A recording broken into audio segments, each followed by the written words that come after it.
On this week's episode of Pop Culture Weekly, we are back in the studio with a co-host. And has the Marvel Cinematic Universe peaked? Let's go! Welcome to Pop Culture Weekly with Kyle McMahon from iHeartRadio. Your pop culture news, views, reviews, and celebrity interviews on all the movies, TV, music, and pop culture you crave weekly. Here's Kyle McMahon. Nah. What's up? And welcome to Pop Culture Weekly with Kyle McMahon. I, of course, am Kyle McMahon, and we are back in the studio together with a co-host after 2 years, Nick Alessandrini. Welcome. Thank you for joining me on the, I forget what we call it, the rotating panel of guest hosts. Kyle, thanks for having me on. I'm thrilled to be here. I know you said 2 years since the pandemic, so we're able to get a co-host back in here with you. It's crazy. So you don't have to really talk to yourself, right? We can kind of throw some ideas off each other, etc. So that'll be good. And, you know, a little disappointed. Even before the pandemic, I just couldn't find my way on to Pop Culture Weekly, but I'm happy to be here. I know. I can't believe you were never on before. That's terrible. I'm going to fire I forgive you. I'm going to fire the producer. So, first of all, yes, I'm like not used to this, so I got to get back in the groove of it. Yeah. So the first segment is called What We Watched. All right. So what did you watch this week, Nick? This week, well, you know what, Kyle? It all started actually over the weekend. It is Pop Culture Weekly, but it was NBA All-Star Weekend out in Salt Lake City, Utah. So the celebs were out, and I know a lot of movie premieres, and saw the celebrity game.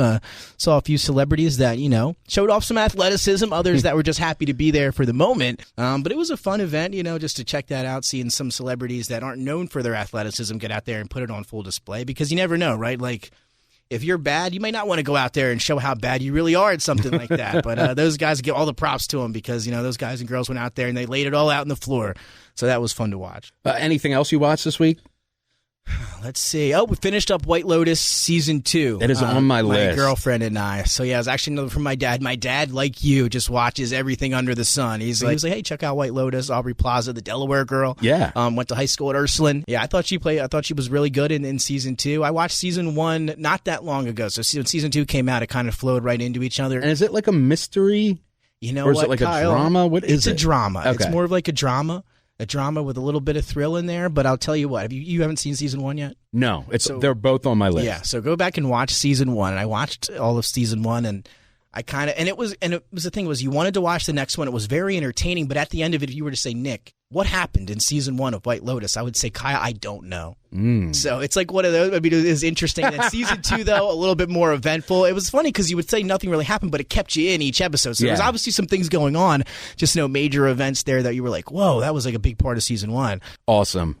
And any movies or anything you caught this week? Though I actually wanted to go to see Knock the Cabin recently, God, and I'm good. sure, yeah, right. So I've been trying to find a reason to get back out to the movies. You know, Riley and I haven't been out to the theaters in a while, so I'm always trying to get her to go to the movies. And we were like, hey, let's go see Knock at the Cabin. We didn't really get there, but one thing I've been keeping up on. Wait, what happened?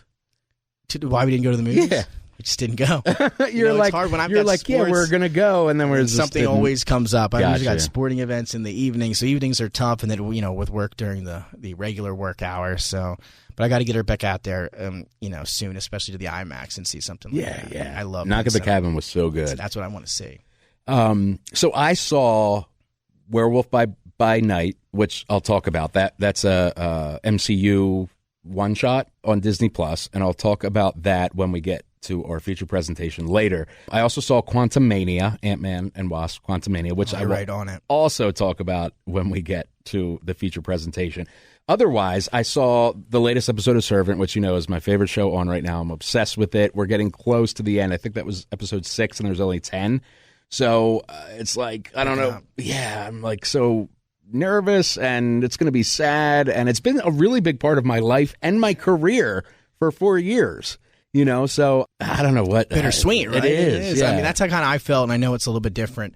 Back when Entourage was around, that was my favorite show kind of growing up. And then when that last season rolled around, you're just like, oh, man, bittersweet. Like, you're excited to see the last couple episodes, but then it's done. You're like, what am I going to do with the rest of my time? But I'm sure you've got plenty of shows lined up. I do, but it's just, especially going on set and these guys, I interviewed them. One of my first episodes, the cast, when the first season came out, was one of the first episodes of Pop Culture Weekly.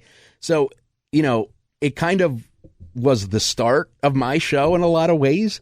And I was so just involved in it and loved it so much. And it's just, it's going to be sad. And I feel like I've lived with these people for 4 years, which similar probably to you with Entourage. That was like 9 years or something, right? It was. You get really close to the characters, but it's a whole different thing when you actually get to go and hang out with the characters outside of the show and, get to meet up with M. Night and go through the different, locations and settings and sets and everything else. I can't even imagine, what that would be like. So I'm sure it's going to be very bittersweet for you here in the next month. Yeah, I'm looking forward to it, but also not looking forward to it. So we'll see how that plays out.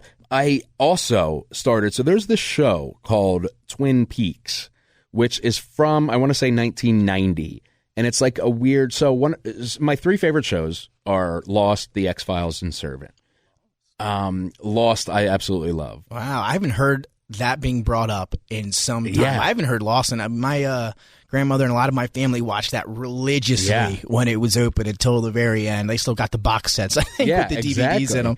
Yeah, it was such a crazy serial show, like where each episode led into the next, and which I'm finding I like shows like that. But but apparently the X-Files was partly inspired by Twin Peaks a little, from what I understood. So I decided I bought this ridiculously priced because it's out of print. It was like $400 something for Twin Peaks from Z to A, which has like the 2 original seasons and the prequel movie, I guess, and the Twin Peaks The Return, which I guess is season 3, which came out like a few years ago on Showtime or something, and then like all this extra content. So it basically has everything that's ever been done on Twin Peaks. They only made a limited edition number of them, I think 25,000. So I had to spend like $400 something for this. But last night I watched the pilot episode, the first episode.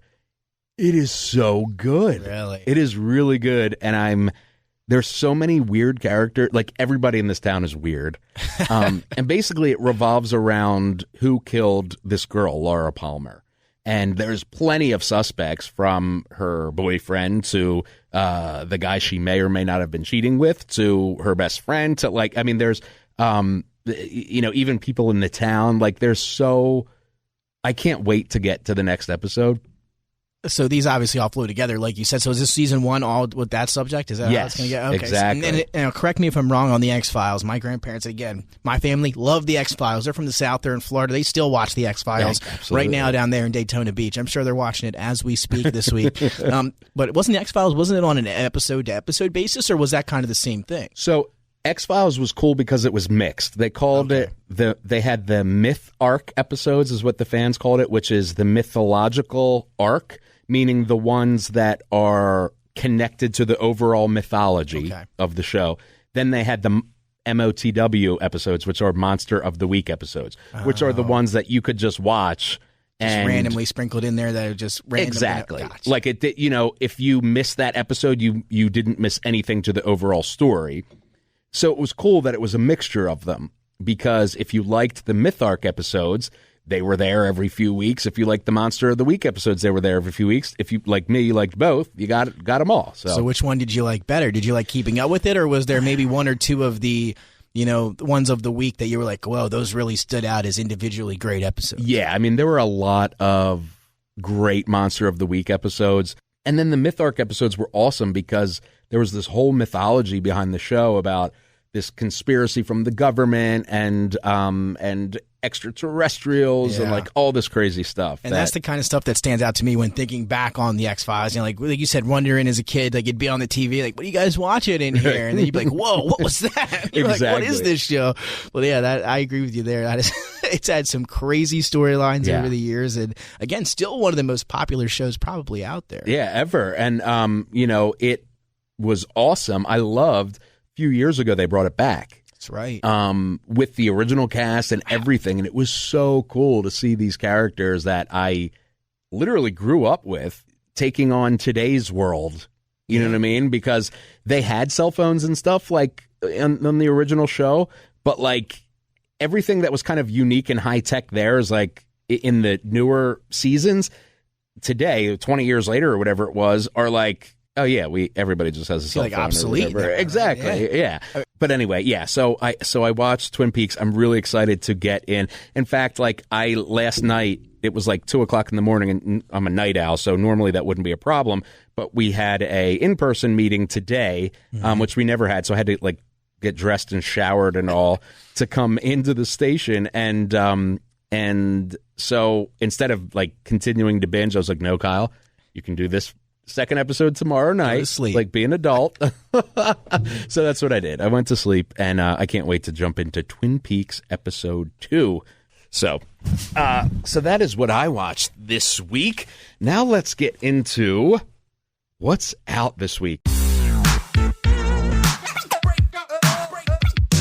All right, what's out this week? So in music, Adam Lambert has a new album called High Drama, and Dierks Bentley has a new album called Gravel and Gold. Okay, so he is country. Okay, he has a new album out, so that's he just performed somewhere, one of the big events. I don't want to say the Super Bowl, maybe it was in the pregame.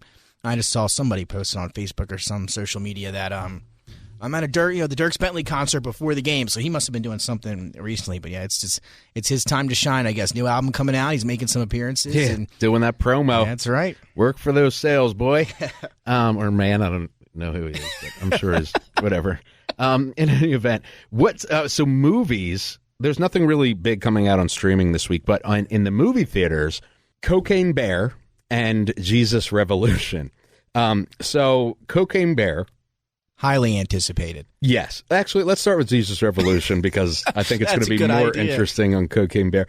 So Jesus Revolution, it's the story of a young hippie in the 70s who's looking for belonging and all, and that leads to all the good 70s stuff, peace, love, and rock and roll, but sets into motion a new counterculture crusade called the Jesus Movement, which changes the course of history. It's inspired by a true movement. It says that the guy, Greg Laurie, was raised by a struggling mother in the 70s, and Laurie, his mom, Greg, and a sea of young people descend to California to kind of get liberated and enjoy the 70s and all.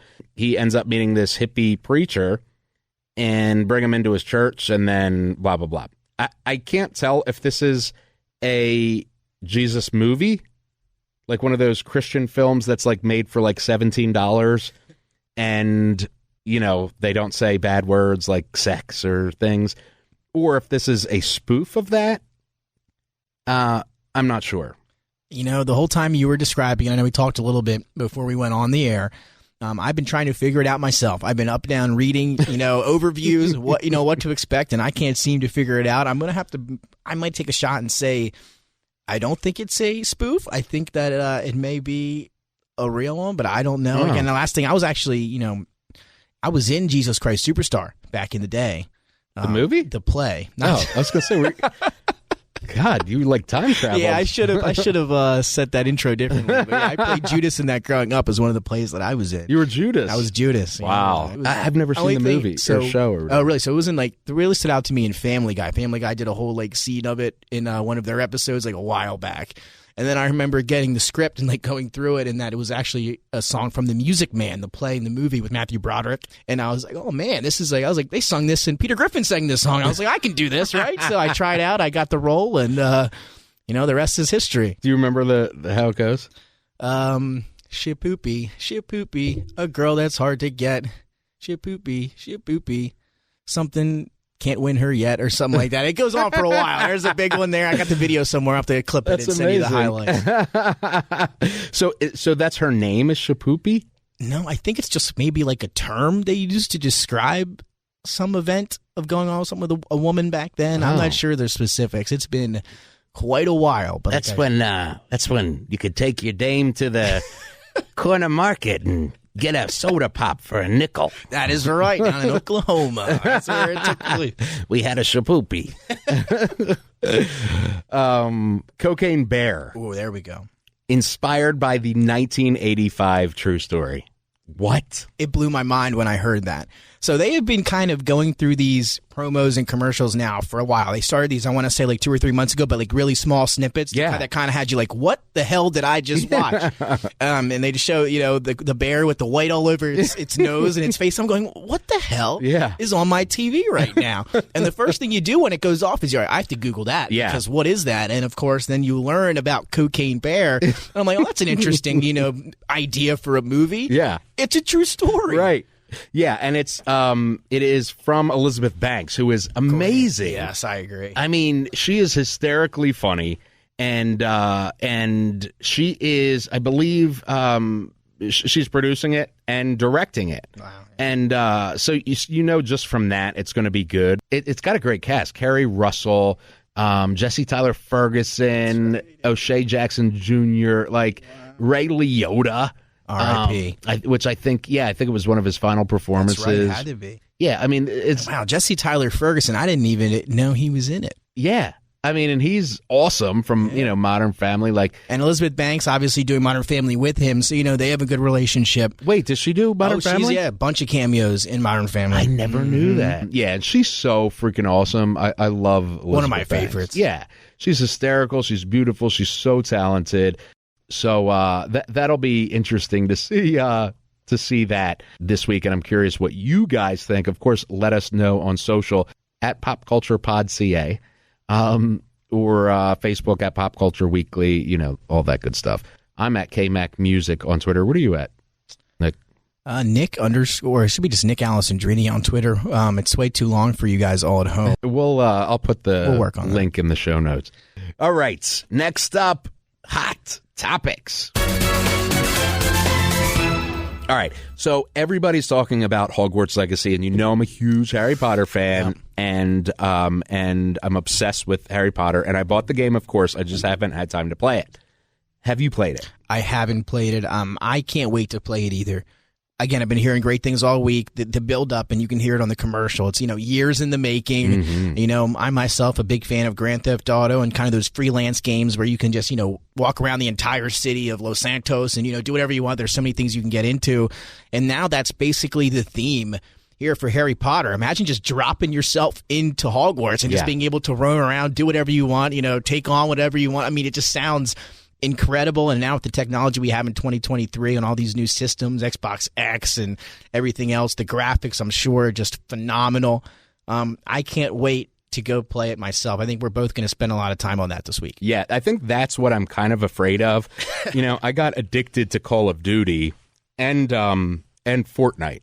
So for both games separately, I had to unplug my PlayStation, because it would be like, I basically work for myself. So I'd be like, I'm going to take, a half-hour lunch break and play Fortnite. Well, then 2 hours later, I'm like, oh, my God, what the hell happened? And now I'm waiting 2 hours, working 2 hours later then. You know what I mean? It's tough. Yeah. So so that's kind of what I'm afraid of. So, but, I mean, a little Hogwarts will never kill you. I mean, I'm sure if that was on Oculus and I could just... boom, put on that headset, and then I'm in Hogwarts. Yeah. That's a different story, but this game's going to be great regardless. Madonna tickets. Ooh. So Madonna, this is crazy. So she announced that she's doing a 40th anniversary tour. I believe it's 800,000 tickets were sold in the first 24 hours or something like that. So almost 1 million tickets in the first 24 hours, which is insane.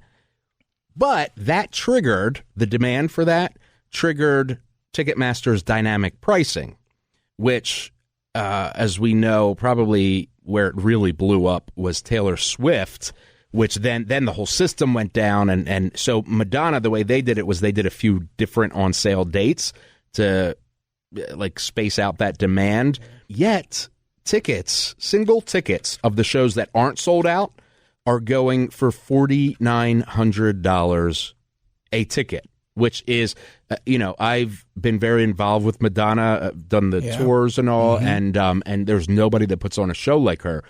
But Ticketmaster is really who my issue with is this dynamic pricing is insane. It's insane, and I had you I was unaware of it. Obviously, I was aware of the situations that they were in with Taylor Swift, Madonna, etc. But to hear you lay out, how they were going to, do this going forward with it, if it sells out, you're going to raise the prices for the rest. I mean, wow, that's what seems ridiculous to me. I mean, but for shows like this and when you're a company like that, you can do whatever you want, I guess. Now that's kind of been what it's like, and I'm sure that's the way maybe sporting event tickets are going to go in the future, which would be horrible. I mean, it's a shame, and it's mostly a shame because nowadays, and a lot of it started in the pandemic, even before that, but the reselling industry is just so big now. It's ridiculous. It's ridiculous. And you know me, I'm a big sneaker guy, and I'll sell some sneakers here and there, but mostly just to cover me buying my own sneakers. That's all that is for. Yeah. But that's the thing now. Is there's these groups designated to just trying to get these tickets just so they can resell them. They have no interest. They don't even know who the concert's for. Yeah. They're just spread out across the country. They have even software that allows them to do that. It's a big deal, and we saw it with Taylor Swift, and the prices now with this for Ticketmaster. Man, I just don't agree with it at all. It's ridiculous. And, speaking of those in-demand tickets you were talking about, who knows? I may be giving away 2 tickets to Taylor Swift on this show to go see the Eras Tour. Kyle, that would be... How'd you get those tickets, Kyle? Because I'll tell you what, listening to everybody, my sister spent all day with her and her family with different computers trying to get on there and get tickets. I will tell you, well, everybody listening, wow, that is a big, that's a big giveaway. Yeah, we'll be announcing details for that in the coming weeks, but I will tell you it's coming very soon, and I can't wait to do that contest. It's going to be a fun contest. Big Taylor Swift fan. We did it over the summer with Firefly tickets. That's right. And it went really well. And ironically, the person who won from the Firefly tickets was in Delaware, like 20 minutes away from here, which is insane. Wow. Yeah. I thought, what are the chances of that? And really? So we are going to be doing that for Taylor Swift. And yeah, we could do a whole we should do a Taylor Swift episode. We could for that giveaway. Bring my niece here. She's 3, but she can sing some lyrics. She doesn't talk, only sings Taylor Swift lyrics. Really? Like That's the adorable. other day, she said, you need to calm down. She told me to calm down. But won't say, hey, Uncle Nicky, how are you? But she'll tell me that I need to calm down. So that's it. But yeah, so she's a big Swiftie fan. They're going to the show when they come to Lincoln Financial Field. So awesome. they're excited. 3 going to the Taylor Swift show. I'm sure you got some people in their 20s, 30s, and 40s that are saying, my goodness, why are you taking a 3-year-old to the Taylor Swift concert? That could be me. Oh, my God. That's awesome. All right. Rihanna Super Bowl. That's right. Took us that long to get here. We are still talking about it. Everybody's still talking about it. Okay. I'm trying to carefully I think you word got this. something, that you want to say. I love Rihanna as an artist, as Rihanna. Incredible businesswoman. I mean, she's become a billionaire through her business, not through her music. That's the thing. It caught me so off guard. She has more money than Beyonce, and it's not close. Yeah, Beyonce's. I think I saw the other day actually is worth like $480 million. Yeah, it's not even close. Yeah, and Rihanna is worth over $1 billion. Yes, it is insane. You've had performances like Madonna, Prince. Even last year, The Weeknd. Oh, I loved The Who was last year? Dr. Dre, Kendrick, Oh, my Eminem, God. 50 Yes. Cent. That was awesome. Snoop Dogg, Dr. Dre. Yeah. Gaga. These were all performances that were, in one way or another, total showstoppers. Since Madonna, the halftime show gets more viewers than the game itself. Yeah. And that started with Madonna, right?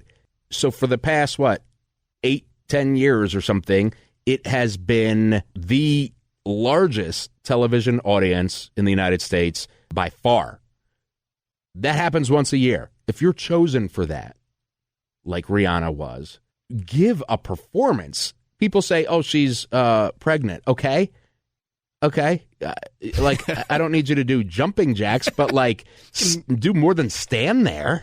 And it caught me so off guard, too, because, right, I mean, in my house, my sister, even my mom loved Rihanna. So everybody was like, we're big. The Eagles were in it, so it was even bigger of a Super Bowl. But, Rihanna's on at halftime. Let's turn this up, and we're all going to watch it. It's not time to go to the bathroom. It's not time to go get your snacks or food. It's time to see what's going to happen with Rihanna. And coming in, obviously, we know she had a kid not that long ago. But I was unaware of the fact that she was obviously, or would be, in fact, pregnant again while in this scenario. So, I start watching just like everybody else. And I'm thinking in the beginning, okay, yeah, Rihanna, first time to see her in 7 years. Hasn't performed in 7 years. And I'm, again, a huge Rihanna fan. We talk about how much we like Taylor Swift and Rihanna, and maybe we're just like everybody else out there, but two big fans for both of them.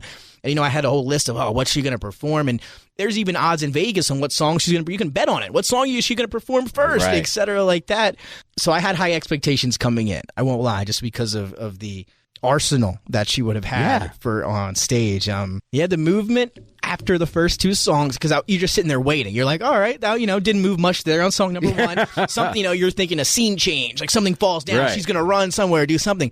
Did not move much the entire performance. I think maybe one step to the left and one step to the right. Yeah. Songs are great, right? I mean, I thought she sounded well, but as you mentioned, it's a performance. Right. So I think I have to agree with you there. Would you have it maybe as like one of the worst you've seen, or were you just disappointed because it was Rihanna and you had high expectations? I would say both. I mean, she didn't even do like a costume change. It was like... Wow, you're right. Not even like... Wow. Like nothing. And then even the lip syncing, which... I forgive lip singing in a stadium. Yeah, and you're doing high, Yeah, everybody seems do it in the background a little bit. Exactly, and you're doing a high energy performance, dancing and stuff. I'll forgive that. Mm-hmm. You weren't doing any of that. You're still lip singing. I'll still give you a pass for that because you don't want anything to go wrong. So I'll give you a pass on that for this show. However, you couldn't even lip sing in time, like to your own songs. I didn't understand any of it. It's a little confusing, too, right? Because, once this was announced a while ago, everybody really got excited. So you're thinking, before it announced, obviously she knew. So how long did they give her? Because she's been practicing for a while now. Right. They've gone through the performances. They've literally, done whole sessions on, what to practice, et cetera. And, I guess they just kind of figured it'd be best for her. I don't know if it was her idea or somebody else's. Maybe she tried to move and they were like, oh, no. Don't do that. Like, just can you stay put the whole time? I doubt that was their first suggestion, but maybe something happened, or maybe it was just her idea. Yeah, I mean, she's never been, after all this, I was looking at YouTube videos and I realized she's never been she never danced. That's true. She was never really a dynamic performer, which is cool. That's fine if that's not your thing, but make some shit happen. You know what I mean? Like to you or with you or around you or whatever.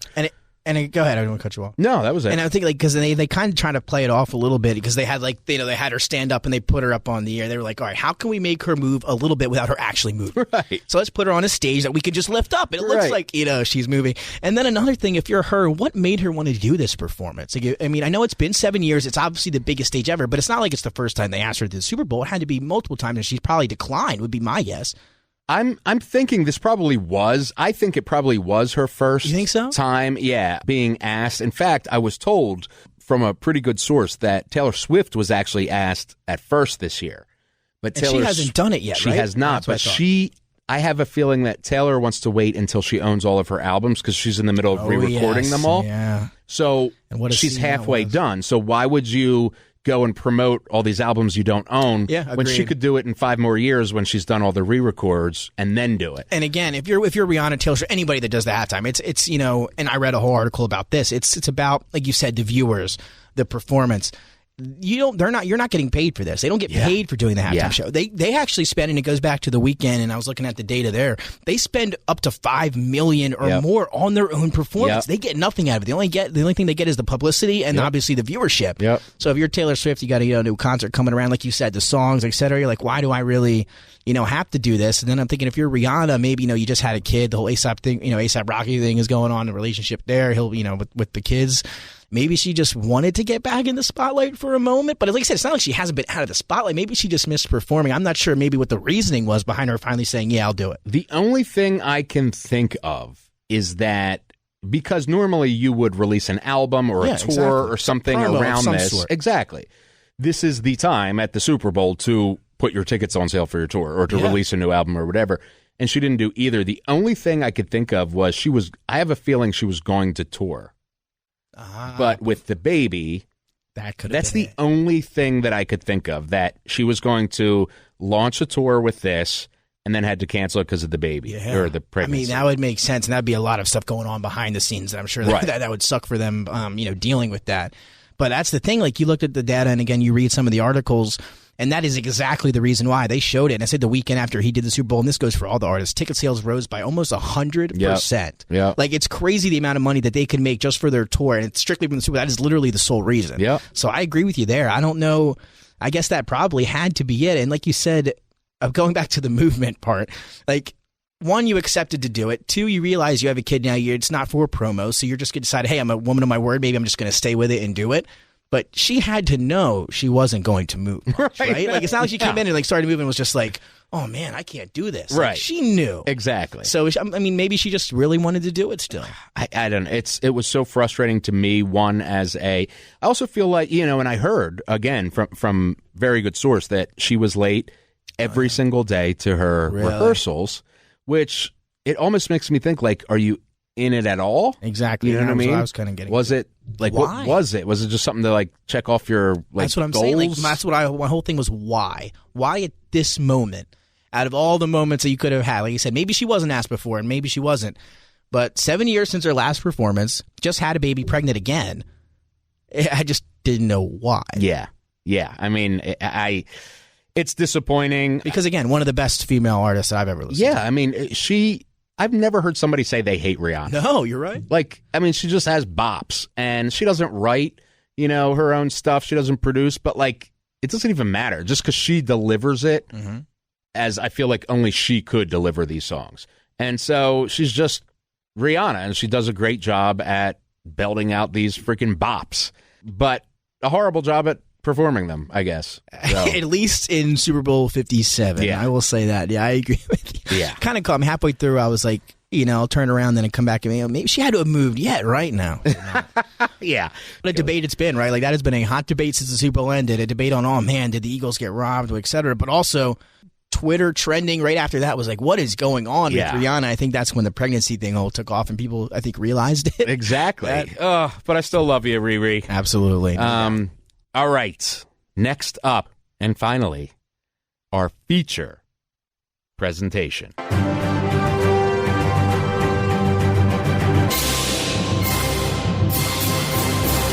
All right, our feature presentation is the Marvel Cinematic Universe in decline. There is this debate going on, especially on Reddit, where I'm at a lot, and you can find me on Reddit at Pop Culture Weekly because I'm obsessed with Reddit. But you can see people are in two different camps. The MCU, Marvel Cinematic Universe, has peaked, or it's not. Like, there's two very vocal camps.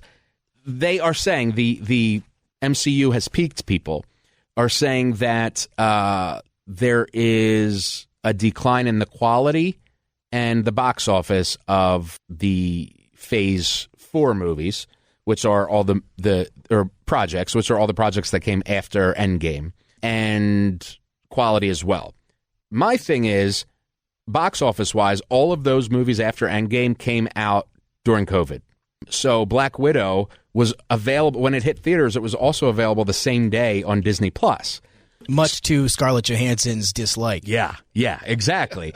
And so, of course, a movie that's available for you to watch at home is not going to make as much at the movie theater when people are terrified at the time of going to movie theaters during a pandemic. And you have to pay for it. Exactly. Same thing with Shang-Chi, The Eternals, and I believe there was another one. Also, all those movies were missing China. None of them were released in China, which is a big MCU. Oh, yeah. It's a big market for the MCU. So you're missing China and you had COVID. I don't think the box office is something to worry about. Doctor Strange 2, Multiverse of Madness, which I absolutely loved, made almost $1 billion, which was like double the first Doctor Strange. And that's without China and kind of after COVID was just kind of peaking the third time or whatever. So I think if you added China back in there, it would have been an over $1 billion movie. Thor 4, Love and Thunder, made more than the third one. So, like, I don't think the box office is going down, and I don't think there's a quality issue. What do you think? So I definitely agree. We're in the same boat for the box office 100%. I think if you were to just look at the box office trend, across the board, not specifically the MCU, I think you'd see even a bigger drop-off amongst, other genres of film as well, just in terms of, I can't tell you the last time I went to the movie theater to not see, something in the MCU or something along those lines. Like, it's just not the same in terms of, I mean, I guess you can chop it up to the pandemic. You're absolutely right. In terms of quality, I don't agree with that either. So me and you, I think, are in the same boat for both of these. I think it's just, when you look at the MCU, and obviously you mentioned after Endgame, it's going to be hard once you drop a bomb like those two that has everybody in it. You get the best of all the worlds, a big movie, and then you're going to try to, roll out the other ones individually again. It's going to be hard, I think, to pick up the pace a little bit. But I think in terms of overall, I would have to say that the MCU is more popular films across the board. I mean, that's just it. Like, when a MCU movie releases that Thursday night, people are there, no matter what. I mean, you've got, the people are dressed up, they've got their accessories. That's just how it is. You just don't see the same thing for other movies now. Right. And some movies don't even, like you said, don't even go to theaters. They just come straight now. You got HBO Max, etc. It's just a different world.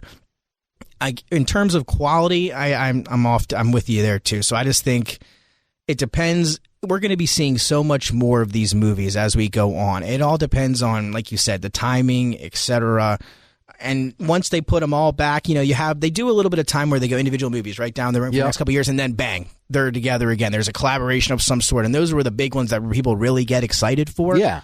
So I'm agree with you on both of those. I don't see a lack of box office or lack of quality. Maybe just a little bit of a downtime, I guess, recently. And again, it's personal preference. Like, obviously, you don't feel that way. I don't feel that way. Yeah. I mean, so Marvel Studios, and when it started all the way back when, that was like 15 years of building up to Endgame and Infinity War. So you even had the giant Avengers movies in between in like the phases. So you'd have phase 1 movies, and then that would end with a bang with the Avengers. And then the phase 2 movies would end with a bang with like Avengers Age of Ultron.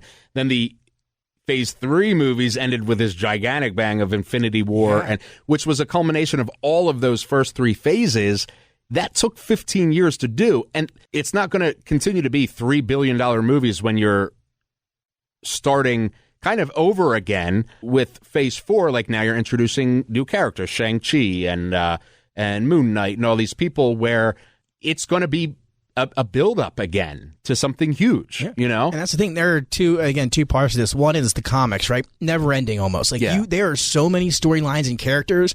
You could have movies for the rest of time. You just could, the way that they do it. And that's another thing good for business, right? They've got so many ideas in different ways just from the comics alone. They really don't even, and they do a good job of writing their own stuff, but they technically don't really have to. Yeah. Because there's so much storylines and stories that they can just go to and kind of go there. And then you look at the actors, right? And over the years, maybe when this first started 15 years ago, it wasn't that cool to be a superhero, right? I mean, it was cool, but like, it's a kid thing. Oh, I don't want to, this kids watch superhero movies. That completely changed everything. Yeah. Like, it is like an adult thing now that kids like. Exactly. Like, that's what it's come to be. And then you look across the board at the actors now that are all part of the MCU. I mean, it's unbelievable. Yeah. I mean, you talked about it. You watch Avengers Endgame, and you're like, oh my God.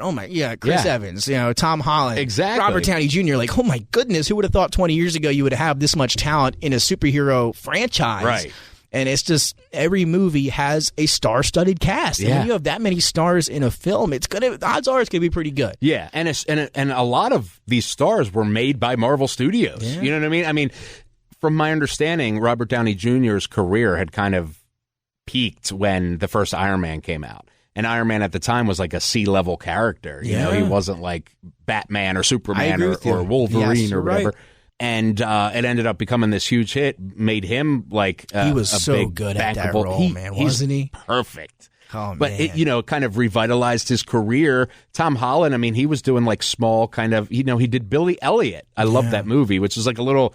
And he was in dance musical. It was great in Uncharted after the whole thing too. But like, that just shows you like how he can go, from one hits of Spider-Man, and then you can see, he can even go off Spider-Man and do a movie that's not absolutely. Yeah, I mean, and then they even bring in people that like you said, to your point, that are like Harrison Ford just joined the MCU. He's going to play the president in the upcoming Captain America movie. Like, wow. It's just like the level of people, Angelina Jolie in the Eternals, like, you're getting Oscar-winning talent to join these movies, which a lot of people think are like, oh, it's, like you said, like kid stuff or whatever. Well, the money is showing, and the seats, go to a theater at an MCU movie and see, it's, 90%, I'd say 21 to 45-year-old males. You know what I mean? Like, and you mentioned Angela Jolie and company. It's not the movies or the franchises or the studios. They're not begging them to do these movies. It's the other way around. Yeah. They want to get into this. And I'll tell you another city organization that's really happy with what the MCU has done in the last 15 years, and that's Universal Studios. Oh, yeah. So back in the day, before all this stuff came out, you had the Tobey Maguire Spider-Man, etc., and I was like, oh man, I'm so excited. You only had a few films that you could go there. Sony, exactly right. That you could really, oh man, they got all this stuff. Now the fandom has just been built back up so much that place is mobbed. You got Universal? the Hulk movies, Spider-Man, and again, Fantastic Four coming out again in 2025. I'm sure they'll add on to that. But it's just like, I'm sure their sales have just skyrocketed with the success that all these movies have had. And what's crazy about this? So before any of the MCU happened, Universal bought the rights for the theme park. Now Disney owns these characters and movies. You know what? That is such an interesting thing. So here's how the contract is.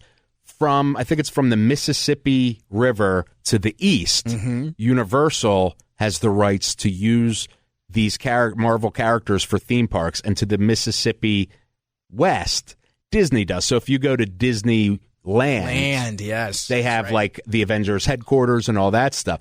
It's really weird because these guys should be at Disney. That is actually one of the most interesting topics about the whole thing. Yeah. It really is. Because I was down there again last summer kind of thinking that to myself, like, how are they still able to do this? I mean, it is kind of crazy. So the big loser in that world is Disney World in Orlando. Because they've got the MCU right down the road at Universal Studios. And it's your properties. Their brother over there out in the West Coast has it. Exactly. And they're like, here we are. What do we got? You got the Star Wars world, I guess. Yeah. That's the big part, the big selling point for them. And I'll tell you what, that is an expensive trip. Yeah. If you want to go there. Yeah. But Star Wars is a whole nother thing. But yeah, I mean, it's crazy. And I wonder, because Universal Studios is doing, a bunch more stuff as well. They're always building and adding on, and so is Disney World actually now. They just, I think, shut down Splash Mountain here recently. They're rebuilding to like, I think, a Tiana thing for the Princess and the Frog, but everybody's building new stuff now. And MCU not going to be part of Disney World anytime soon, but Universal is lucky to be able to hang on to that, because if not, they would have lost almost all of, what is it, it's not Animal Kingdom, it's Adventure Island. Adventure Island. So, half of Adventure Island is superheroes. Yeah. So if that were to go away, they would have been in trouble. Now, what is cool is that, so the Guardians of the Galaxy weren't a part of that deal. Oh, that's right. So they are in Disney. At the Disneyland, right? We're still talking No. So Disney World, they have remember it used to be the Tower of Terror or whatever? Oh, yeah. That's now like a Guardians of the Galaxy thing. See, that is... And I don't want to say messed up, but it's weird. Yeah. That is weird. Like, if you were to go to Universal Studios and you're like, oh, I saw where's the Guardians of the Galaxy thing I saw online? Where's that at? Exactly. Like, oh, buddy, you're at the wrong park. Right. Yeah, it's like you're going to have to know who has the theme park rights for which of your favorite characters. Yeah, that's an underlying aspect of the whole thing that is just insane. Yeah, I think Disney should just buy the rights back, but Universal could be like, all right, $30 billion. Yeah, they got to have money, too. They could name their price, because they're the only ones that have the rights to it. And so it's like... So that's a major driving force for Universal. Like, if you the MCU, that's probably a majority of why you go to Universal Studios. Harry Potter World and the MCU. Right. If that were to go away, it would just be Harry Potter. Like, you would only go there for Hogwarts. That'd be it. Right. Oof. Yeah. I do like Jurassic Park, though. I will go out and say I'm a big Jurassic Park I do love fan. Jurassic Park. Too. So I think the lesson for all you kids listening is never give up the full rights to anything. If it's stick with it. If it's yours, stick with it. Exactly. I saw Werewolf by Night on Disney Plus, which was a Halloween special, one of the series that came up from the MCU, from Marvel Studios. It's kind of, they did it as a one-off. It's in the MCU, but it's not directly connected like everything else is. It's like 50 minutes. It's in black and white. Wow. It is freaking awesome. Really? See, I was going to say, when you started, I was just like, no idea what you're talking about. Yeah. Like, I have no idea what you're talking about. You've got to watch it. It is one of my favorite things I've ever watched from the MCU. Really? And again, usually I have a ear on. I'm pretty much heard of everything. I'll tell you that. That I have never heard of. Yeah, it is really great. It's Did they promo it? They did, and it wasn't a huge promo. Okay, well, that makes more sense. But I also think that it's something you could watch every Halloween season. Yeah, see, and that's the kind of stuff I like. Yeah, it's seasonal. Yeah, and you've got to watch it. It is fun. It is exciting. It's creepy. It's a totally different vibe from any other MCU project. Let me ask you this now, though. So, do I watch it this week, next week, or do I wait until next Halloween? Watch it this week. Wow, You'll love it. So, okay. It's adaptable. That's how much I love it. Yeah. All right. And it's 50 minutes. It's real easy to get through. It's just totally different from anything they've done. And it's like, it's really cool. It's a great story, great cast. Like, it's just awesome. Who's the lead? Is there anybody I would know? Yeah, so Gael Garcia Bernal is in it. And if you're listening and you're unfamiliar, he was the star in The Motorcycle Diaries and Y Tu Mama Tambien and Babel and Coco, Old, M. Night's Shyamalan's Old. Yes. He's great, and he's awesome in this film, or special, whatever and again, it is. It takes back to the point I was making earlier, was that the MCU is almost infinite. Yeah. Right? Like, I'm looking at this now. The first appearance for this was back in 1972. Of Werewolf. Yeah. Yeah. 1972. Like, there's stuff that goes back. I'm sure there's a superhero none of us have even heard about yet. Yeah. That way making its debut in the MCU, Absolutely. Coming up. And that's just, that's why they are going to continue to have the success they're having, whether me, you, or anybody else thinks that they're lacking quality or box office. It just doesn't matter. Exactly. Because you can do things like Werewolf by Night that's not necessarily tied to everything else and enjoy it. And it's totally different than anything in the MCU. And you don't need to keep up with, there's nothing really tied to it besides it's set in the same world. And they could do that all day, just that kind of stuff. You know what I mean? Did you think, again, this is a little off topic, but it's not too much. Like, did you think that these streaming service would have the success that they've had now? Like Disney Plus, when that, first launched, obviously it was a big deal. I was one that had it right before it came out, right when it debuted. It was downloaded, ready to go.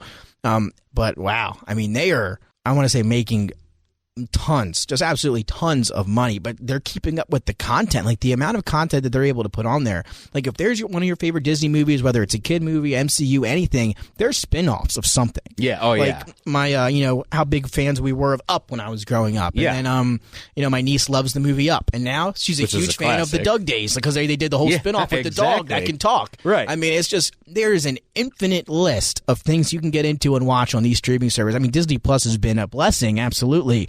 But I mean, I can only imagine the success that it's given Disney. So, believe it or not, they've actually been losing money, Disney Plus. All of the streamers have, because they were in a war with each other on content. Yes. So they were all, but when Disney Plus launched, and I love Bob Iger, who was the CEO, and then he stepped down to retire, and now he's back as the CEO because the last guy sucked. But so time to get Buck out of your retired, buddy. We need you back at work on Monday. Exactly. But he had said when they announced Disney Plus that it's not going to be profitable until 2024. Yeah. And the reason for that is because they were spending, I forget, like $15 billion a year or something. Right, though. You're right, and I mean, because they had to build it up. I can't even imagine. We talked about the content; they're creating all of these themselves too, like all these spin-off shows that they have to pay for to make. Yep. So I get that 100%. But again, so much content, and I'm sure the winners is all of us out here that get that. Absolutely. And at the end of the day, 2024 is next year. So if they're going to be profitable in 4 years, 5 years? Well, for the rest of the streaming service's existence, you're probably going to be profitable. And it's only going to get better, right? Exactly. Like, I'm sure they're only going to get more contracts and more content. And their content, their library is going to continue to grow every single year. So, and, Disney, for me, is one of those they call it like a 4-quadrant thing, where it hits men, it hits women, it hits young, it hits old. I love Disney Plus because there's always something cool to watch. I watched this Chippendale Rescue Ranger movie a couple weeks ago. Stuff like that. Did you see that movie? I haven't seen that one. It's kind of like a brother to Who Framed Roger Rabbit. Oh, so it's the exact same vein, but with the Chippendales. Like, I watched that and I was like, this is kind of adult, but it's also dealing with like Disney character. I'm like, this is awesome.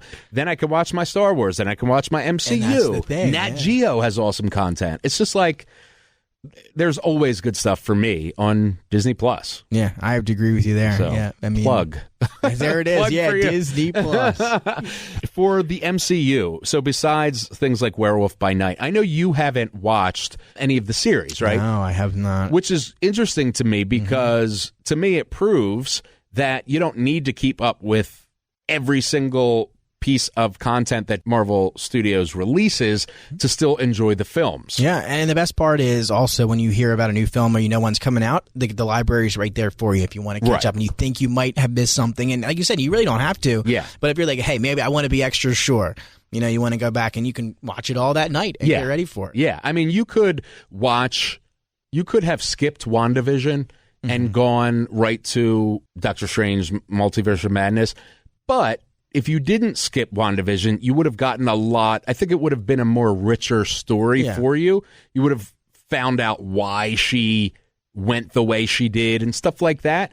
But if you're watching Doctor Strange 2 and you didn't see WandaVision, you should just be like, she's jaded or she's hurting, you know? Yeah, and that's the thing. And like I'm kind of more like you, I think, in that aspect where I will go back because for me personally, I have to I don't know why, but I have to know why everything is going on. Like I always be like, you know, why did she do that? And then it's so funny when you miss something like that and then you go back and like you see it over the years, nothing specific. And you're just like, oh man, that's why this happened. You know, back then you can kind of piece it all in your head together. So yeah, I'm the same way. I like to know why they're there, what they're doing, you know, why she feels that way at the beginning of the movie, etc. Yeah. Yeah. And like, you know, Loki essentially set up really the rest of I feel like Loki set up phase 4 and all the movies that have, you know, projects that have come after it, because that really set up the multiverse, set up Kang, who looks like is going to be the new Thanos, you know, over the next 10, 15 years or whatever. And, you know, that's led directly into so many of these other movies. Like I saw Ant-Man Quantumania over the weekend, and Paul Rudd, another big one. He's so awesome, yeah, and he's Paul so Rudd. Great. Now so Ant-Man Quantumania for me, I loved it. The first third was a little like I feel like they could have cut some of it, but I still overall loved it. However, it is a tonal shift. So the first two Ant-Man movies were kind of like little heist movies. This is like a big giant like sci-fi movie. And, you know, and it's got Michelle Pfeiffer and it's got Michael Douglas. You know, it's got all these great actors. And Jonathan, what's his name, as Kang is absolutely incredible. But it is for me, it's another great entry into the MCU. You know, another great chapter. And it opened up, you know, to the box office haters that are saying it's in decline. The first two Ant-Man movies came out in the summer and opened in China. This last movie, Ant-Man and Wasp: Quantumania, did open in limited theaters in China. However, it opened up in February, which is like a no man's land for movies, and it still made $30 million more opening weekend than the previous one. So, like, how are you saying the box office is going down? It's only going up. And even like as opposed to other movies, I just feel like with this specific genre, in the market will always be there. I just don't think it just has, in my opinion, a lower floor and a higher ceiling almost than any other genre, any other, you know, type of movie we're going to see. And I know we've got the Oscars coming around March 12th, I think, in a couple of weeks. I'm sure we'll talk about that maybe some other time. But like, to me, there are some great movies that are obviously going to be nominated for Oscars. I'm not sure. I think Black Panther might be nominated. She deserves this. Black Panther. So Angela Bassett, who plays T'Challa, Black Panther's mom, is nominated for Best Actress. Yes, which is crazy to think that a comic book movie. Yeah. I mean, think about how far actress. that has come. Yeah. Like, that would have been laughable 15 years ago. Exactly. And I hope she wins it, because it is the whole Black Panther Wakanda Forever is about a mother losing her child. It is heartbreaking. The whole movie is about loss and grief and how you try to pick up the pieces and you know, continue to live your life. How? And she is incredible in this film, and I hope she wins it. Yeah. And to your point, I mean, honestly, in a lot of the movies we see in the MCU, it does give you that emotion, right? Like, it's not just an action superhero movie, hey, we saved the day. There's always an aspect of, an emotional aspect to them, that really can hit you deep sometimes. And that they do a great job of that. And I think that, a lot of that has to do with the actors that they get for it. I mean, Paul Rudd is Ant-Man. I mean, does it get much better than that? Yeah. I mean, if you were to, and again, no offense to Ant-Man, did you hear of Ant-Man before the MCU universe? Have you ever heard of it? No. See, I had no idea that he was even a superhero. And then they go out and you get Paul Rudd, and next thing you know, oh man, Ant-Man, getting no movies. And I think he was just the perfect fit for that. But even if it was like any other actor, who knows? I just think Paul Rudd was a great fit for Ant-Man. Yeah, they do a great job of casting. They really do. I mean, Tom Holland for Spider-Man. Perfect. I thought after, because I was a huge Tobey fan, like not even for just Spider-Man. Spider-Man was my favorite movie for the Sony Spider-Man. Like growing up, I had my birthday party there with my kids from school. We all went there like over the years, like 1, 2, 3. Like I was a huge Tobey Maguire fan. And then, coming around, like when the first Spider-Man comes back out, you're thinking, just for all of us that were this age, right? And you're like, I guess we'll give it a chance. But, Tobey, that Spider-Man was probably so much better. And then you go out and sit and you're like, wow, Tom Holland was a perfect Spider-Man. Because Spider-Man was a high school, kid. Yeah. Tobey Maguire, love him to death. One of my favorite actors. He looked a little bit older than a high school kid in that movie. Tom Holland looked like he was a high school kid, like right to the T, like right where the comics were. And he has that personality. He was great. Yeah. I just thought they did a great job. And, he was perfect for that role. I think, Chris Evans, Captain America. You can go right down the line. Yeah, they're all literally, I can't imagine other people playing them. And again, that's what I'll stay with this. The best one to me, again, and we talked about it a little earlier, that's Robert Downey Jr. I thought he was spectacular. And I think he just helped elevate the whole MCU to what it is today. I mean, without him, who knows? Exactly. And you were speaking of emotion. We were speaking of emotion. When I saw Guardians of the Galaxy 1 in the theater. Now, me too, I was a huge comics fan growing up, was a huge Marvel fan, and had no interest comics-wise in Guardians. So, I just ignored their the space story thing lines. About it. But you're right. I was the same way. I had no idea about him. Yeah, when they announced this movie back when, I'm like, oh, whatever. Mm-hmm. Then when I saw the trailer, like I was telling you about, first 30 seconds, I'm like, okay, this looks good. Right. So for me, it was the cast. Yeah, I agree with you. Yeah, I mean, yes. So I go and see it, and I literally thought to myself as I'm watching this movie in the movie theater, I thought to myself, I bet this is how people felt in the 70s when they first saw Star Wars on the big screen. Yeah. Like, I just had that feeling of like, wow, this is really cool, and it's a good movie, and you know what I mean? I just had like that warm feeling, and then I'm like, that's why this universe works. I mean, they did such a good. I mean, they hit it at every point in the beginning, right? And obviously, you can talk about the tail off, et cetera. And again, we don't agree with that, but they got off to such a strong start with everything. I mean, all of the early movies. Like, if you were to think of like the first movie of every franchise, you're thinking, wow, those are like box office, hits. Yeah. And one of my favorite, maybe one of your favorite movies of all time and stuff. And I thought when I saw the cast for Guardians of the Galaxy, again, I went in the theater. I saw actually with my whole family. We all went to see it. That was one of those films. Chris Pratt, love Chris Pratt. And you're thinking that was kind of his first, big movie, right? Like, Parks and Rec, he got into acting or doing that or whatever, and then gets that big role, first major role, on the big screen. I thought he did a great job. Yeah. And you got Zoe Saldana, obviously one of the best. Like, she's great at everything she does. Dave Bautista, who had gotten his start there. I mean, obviously you know him from WWE, right? And he really wanted to be an actor, but then he goes out there and shows that he can, be a Hollywood actor, etc. And then you look at the two animation parts, right? Groot is Vin Diesel. Yeah. I mean, my goodness, that's crazy. And then Bradley Cooper as well. I mean, it's just, how about that list of 5 people and, that you're going to see for a majority of the time on the big screen? It's hard not to like a movie, no matter the concept. Yeah. When you have some characters like that all flow as well together, and they're all, as good as they are, done it as long as they've done it.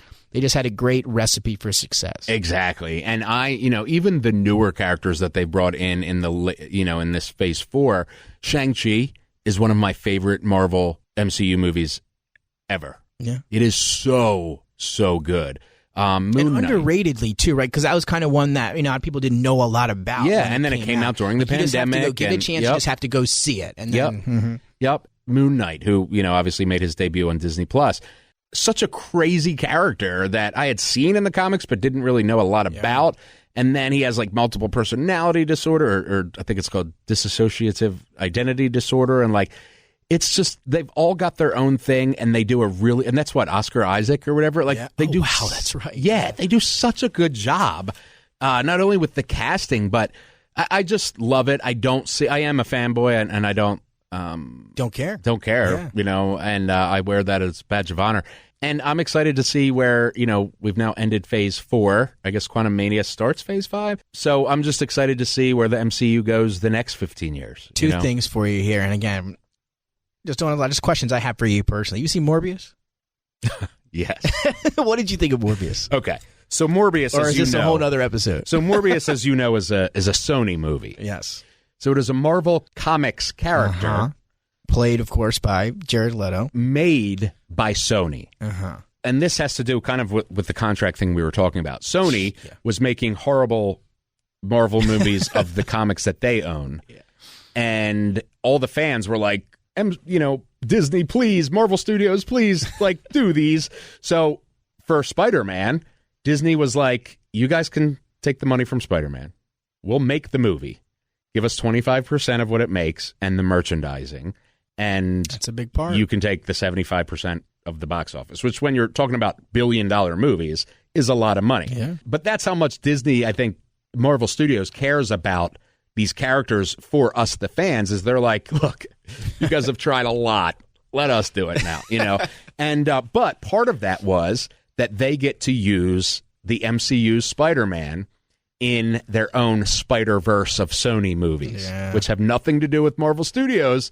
So then you get something like Morbius, which seemed really good on paper. Right, and even some of the trailers, like, again, Jared Leto's been in a different things. He's done some different characters. Obviously, he was upset with the whole Joker thing, how he didn't get, that next role because, he was promised that, etc. And now he comes into Morbius. So he kind of, like, jumped at the opportunity. We're like, hey, if I'm not going to be the Joker, I want to be in, the superhero universe somehow. Yeah.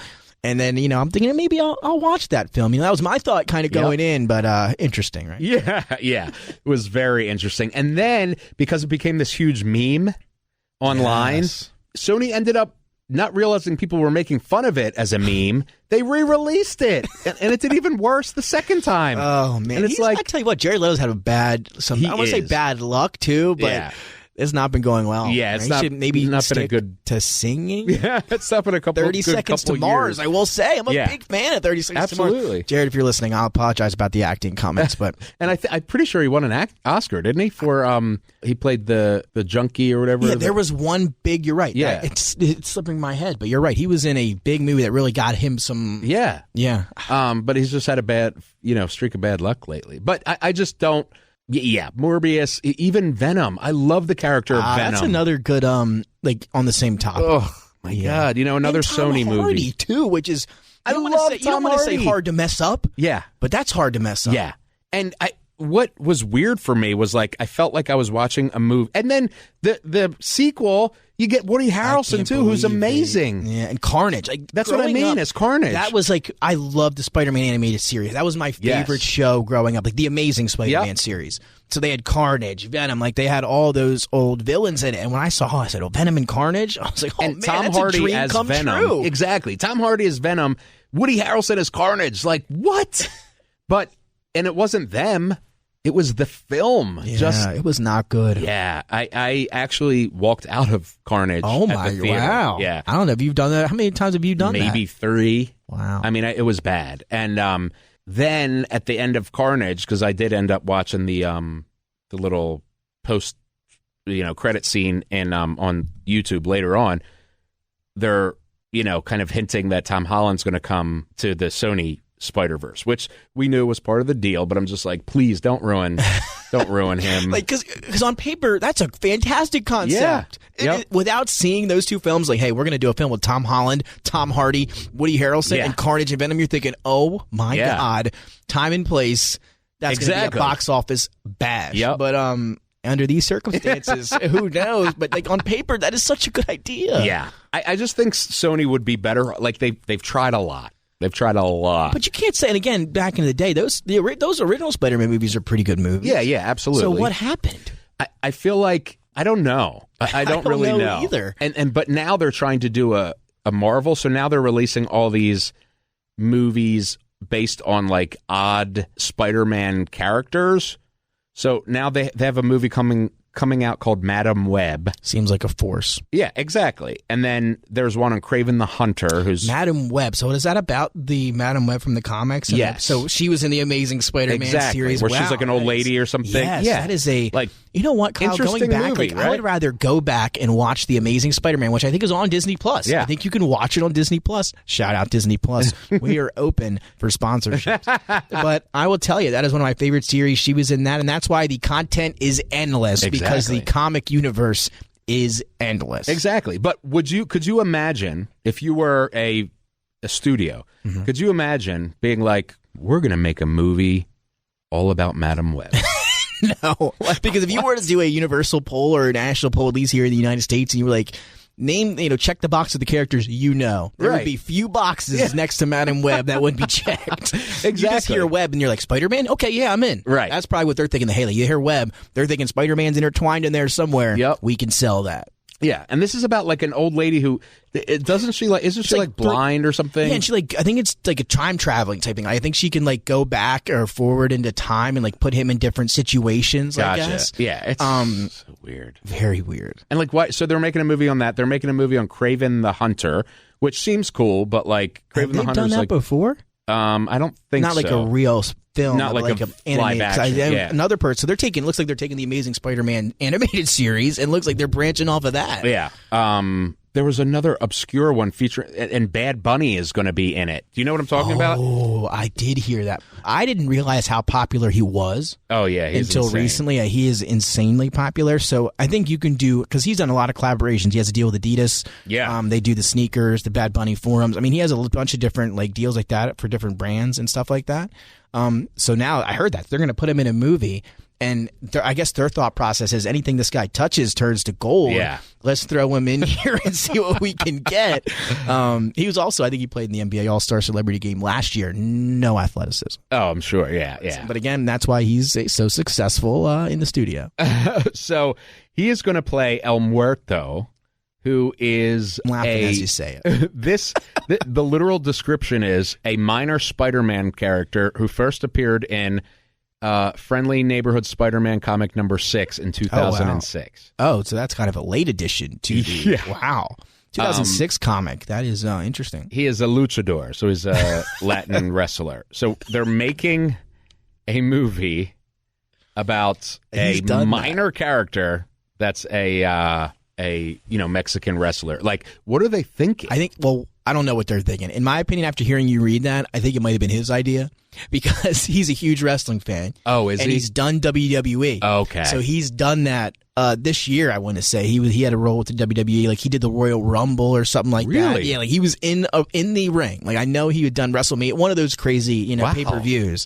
So I know he likes that kind of stuff. So maybe they saw that and were like, hey, Bad Bunny, with big following, he likes wrestling. Yeah. Isn't there a Spanish Spider-Man wrestler? Yeah. In one of these comics? Because I've got the perfect guy for right.